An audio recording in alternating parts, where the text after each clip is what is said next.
LPL এর পঞ্চম মৌসুমে 500-এর বেশি খেলোয়াড় নাম নিবন্ধন করেছেন ইতিমধ্যে। 5টি ফ্রাঞ্চাইজি দল নিয়ে আগামী 1 জুলাই শুরু হবে এলপিএল এর পঞ্চম মৌসুম।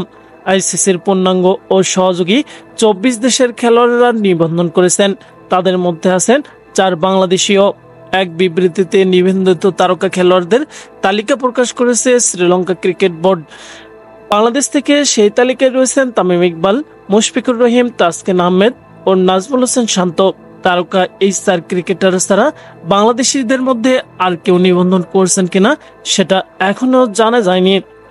বাংলাদেশি তারকাদের ছাড়াও রয়েছেন টিম সাউদির Rassie van der Dussen, Jimmy Neesham, Reeza Hendricks, Rilee Rossouw, Shai Hope, Lungi Ngidi, Naseem Shah, Rahmatullah Gurbaz, Colin Munro, Southee, Andre Fletcher, Usman Khawaja, Tabraiz Shamsi, Evin Lewis, Mujibur Rahman, Noor Ahmad, Reece Topley, Iftikhar Ahmed, Mohammad Nawaz, Gulbadin Naib ও ইব্রাহিম জাদরানদের মতো ক্রিকেটাররা। শ্রীলঙ্কায় এই ঘরোয়া টি-20 ফ্রাঞ্চাইজি টুর্নামেন্টে গত বছর বাংলাদেশ থেকে খেলেছেন সাকিব আল হাসান, তাওহিদ হৃদয়, লিটন দাস ও শরীফুল ইসলাম।